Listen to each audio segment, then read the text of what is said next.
course, Sean, MMA Odds Breaker, and this, of course, is Before the Bell. UFC 211 coming up on May 13th, right around the corner, Dallas, Texas. Great venue, great spot. Two great fights, two championship fights. Obviously, the main events got my attention a little bit more. I think Joanna Jedrzejczyk at the strawweight is a little bit more dominant. This Miocic and Dos Anjos fight's got me really interested, but we'll get to that in a minute. Number 3, Jessica Andrade versus the champ, Joanna Jedrzejczyk, in the co-main event. Joanna's just been super dominant, like over everybody that she's faced. Even the close fights, she seems to find a way to separate herself from the rest of the pack. Is this fight going to be one of those, or is this fight a little bit closer?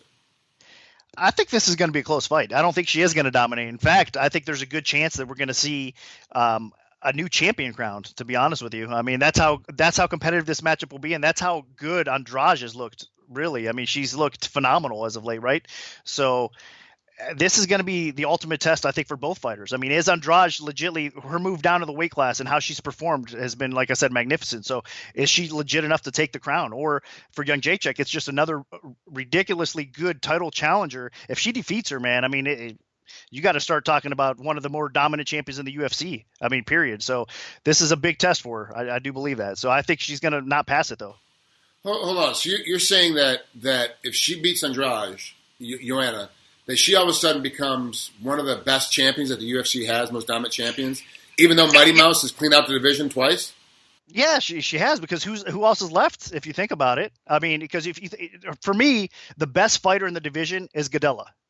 Right, she's even better than the champion. I think she's better than Jedrzejczyk, but you got to put everything into consideration, and part of that is the fact that she doesn't have the cardio. Gadelha does not. I mean, that's how she gets beat in the fights that she's had with the champion. Obviously, she's faded late in the fight, and it's cost her the fight. So you got to give all credit where credit's due. But I think talent-wise, Gadelha's the best, and then Jedrzejczyk's probably number 2. But Andrade can make change that little ratio here really quick. So yeah, I do think that, because other than that, outside of those girls, I think Andrade is a legit threat, and Gadelha, she's clean house. I mean, there's nobody else I think that could touch her right now at 115 pounds. Of course, there's Rose coming up. She's been looking pretty good as well, but I don't still think they're there quite yet. So I do think that we could consider her almost not as dominant as Mighty Mouse, obviously, because he's defended the belt so many times, but still, she's up there a little bit as far as compared to the other title holders right now. I think she would be one of the more dominant champions. Yes. Yeah, I agree with that little caveat that Demetrius, to me, is still the best pound-for-pound fighter in the world. He's cleaned out division 2.5 times at this point. They're looking and searching diligently, trying to find more competition for him.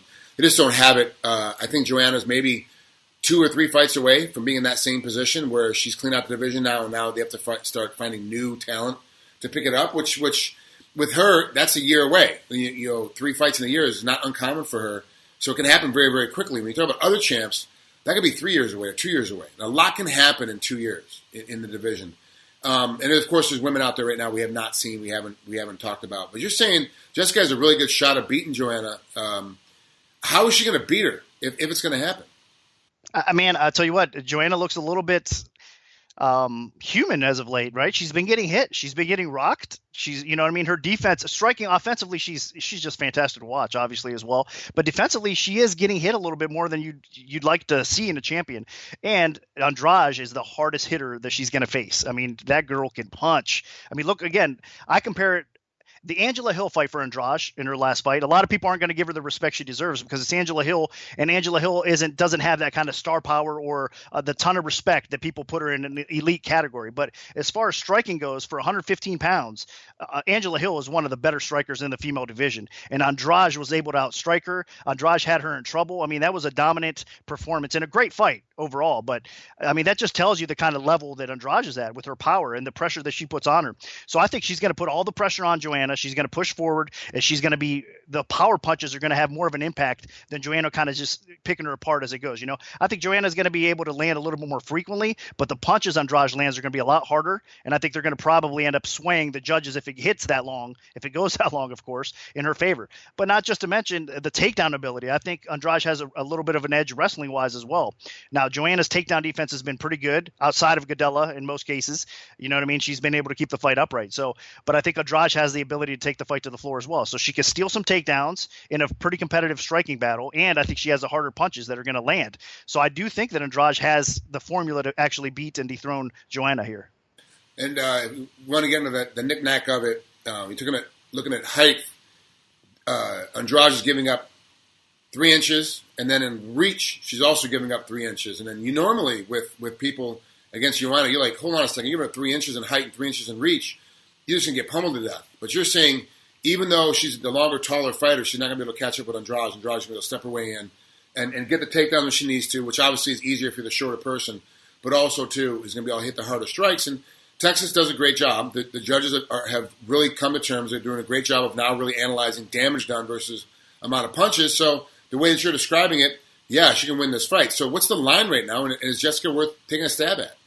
It's $155 for the champion, Joanna, and the comeback on Andrade is at plus 135. So, yes, I do. I think there's value at that plus 135 price tag. Again, that's not going to be a popular opinion out there, but it's okay because, I mean, you don't kind of want it to be a popular opinion as far as betting goes. You almost want to be on the other side anyway, but you can throw all that out the window anyway. I just truly think that there's value at a plus 135 price. You know, any plus money right now, I think, honestly, on Andrade is worth it because of the factors that I just mentioned, really. I think she's going to show up here. She's motivated. She's done everything right since she dropped down 115 pounds as well. My concerns with her in the past have been her cardio. You know what I mean? She seemed to slow down, as the fights progressed when she was up a weight class. Let's not forget, she dropped from 135 pounds. So she was used to facing big girls, right? I mean, this is not, I don't think the height and the reach difference is going to be as big of a factor here because she's down to 115 pounds and she was used to facing larger women anyway at 135 pounds. But she's done everything right since dropping down, where her conditioning seems to be a little bit better, right? Her power has carried down with her as well. So I think she's the best right now that she's ever been. She even wanted she could have had this fight earlier. She pushed it back for the UFC, said, you know what, I want to get a fight under my belt, another one under my belt, to be a little bit more prepared so I know what I can do it, my conditioning holds up and all that stuff. So she's taking her time. The UFC wanted to rush her into a title shot a little bit sooner. She took her time. She got the spot where she wanted her title shot. Now she's going to take it, and I think she's going to probably win it. Honestly, I wasn't that excited for this fight until we started talking. And I thought it was a foregone conclusion that Joanna's going to win this one just because of her superiority she's been. But yeah, she does look a little more human. Now you'd explain how the fight's going to go, and explain how Jessica is as a fighter. I'm actually more excited for this fight. You definitely got me bought into it. Let's move on to the heavyweight division. This fight's really got me tied up just because Dos Santos has already beat Miocic, technically. Now, when you saw the first fight, did you think that Dos Santos won the fight?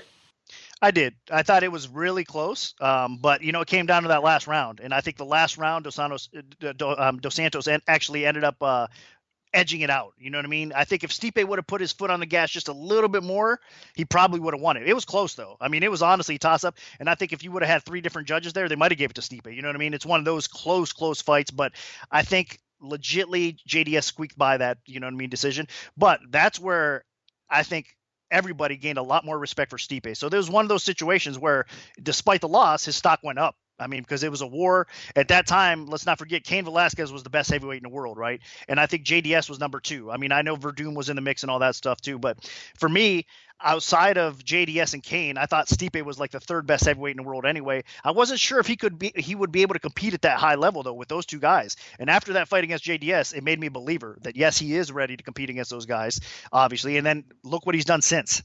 He went on a tear. He got the confidence level up. And Stipe is, right now, he is the best heavyweight in the world. There's no doubt about it in my mind.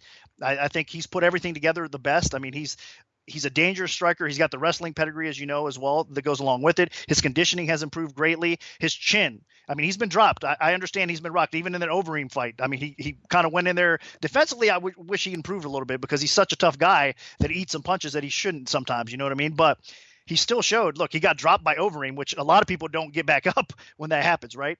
He got put in a bad situation with that guillotine choke. He has the heart and the toughness to survive that and then destroy Overeem after that. So I think he showed toughness. I trust Stipe's chin a little bit better than JDS these days as well. So I think it's his fight to win or lose. I mean, he has to fight smart though, because JDS, you can never count the guy out. He's got a ton of power, and obviously he's a very skilled heavyweight as well. So that's not an easy fight for anybody. But I think right now, at this time, Stipe is better than JDS. So I should think that he beats him. You know what I mean? I think he does end up getting that win back, and he defends his belt successfully in this fight. What's the line on this one right now?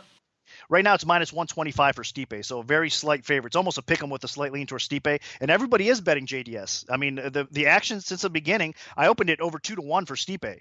and the line has been bet back down. Obviously a lot of people think that, hey, it's a close fight, the line shouldn't be that high, and they're probably right. I mean, if we see the best of both guys, of course it's another toss-up type of fight. I just don't think that we're going to see JDS kind of that we saw back then. I think his chin is a little bit more suspect now. He's been taking a little bit more damage. You know what I mean? He's been knocked out since that fight as well. Stipe now has a confidence where he knows he can finish fights. He knows he can probably catch JDS and put him out. So that's why I don't think JDS's chin holds up in a war with Stipe this time around. I think Stipe ends up finishing the job.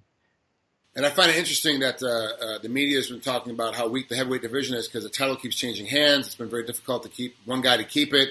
Now they're talking about is Stipe going to be able to hold on to it at this point against JDS, a guy that he already lost to. And I'm like, that adds to the benefit of the heavyweight division. It means that everyone's in the mix at all times. And it makes these fights a little bit closer. And obviously you can see that. It's almost a pick-em when you have the champ versus the number 4 challenger in this sense. And Stipe has been completely dominant. I think he has the most, or he has like 8 first-round or 7 first-round knockouts. And he's got he's tied with Travis Brown, I think, in the heavyweight division for the most amount of bonuses, post-fight bonuses. Like, this is a legit matchup that is going to be extremely exciting. And both these guys are going to try to knock each other out. There's going to be one of those leaning and drawing out and trying to hold each other against the cage or trying to make it a grappling match. These guys are 100% going to be looking to put each other out. And we saw what Stipe did to Verdum. Verdum came out swinging at, just trying to get inside, just trying to get a hold of him. And he caught him with 2 punches and put him out, very quickly in the first round. This fight could be over very, very quickly, but it could also last all 5 rounds. It's one of those fights. We've all seen JDS go 5 rounds more than once. We know he has the energy and know he has the ability. But I agree with you. His chin is not the same since he had those wars with Cain. Yep. Yeah, those wars with Cain alone would just take years off your life, right? I mean, that was brutal. I mean, of course, he has a win over Cain as well in a short fight, but those 2 losses that he has, oh man. I mean, it just, like I said, it takes a lot away from you. So I think if he didn't have those, those wars and those battles, he'd probably be a little bit fresher, and it might be a different situation. But you got to take that in consideration with all this stuff. And his chin is, I think, getting a little bit worse. So we'll see how it goes. I mean, both great fights. This card from top to bottom, man. Have you seen a better card all year long? No, I have not, man. We're talking about the early prelims. The main event is Jessica Aguilar and Casey is the main event of the prelims. And then Alvarez and Perez are the main event of the undercard. Like, it's incredible what they have put together. I really, from the very, very first fight all the way through the very last fight, I'll be watching the whole thing. I'll be out of the country watching it in Manila, in the Philippines this weekend.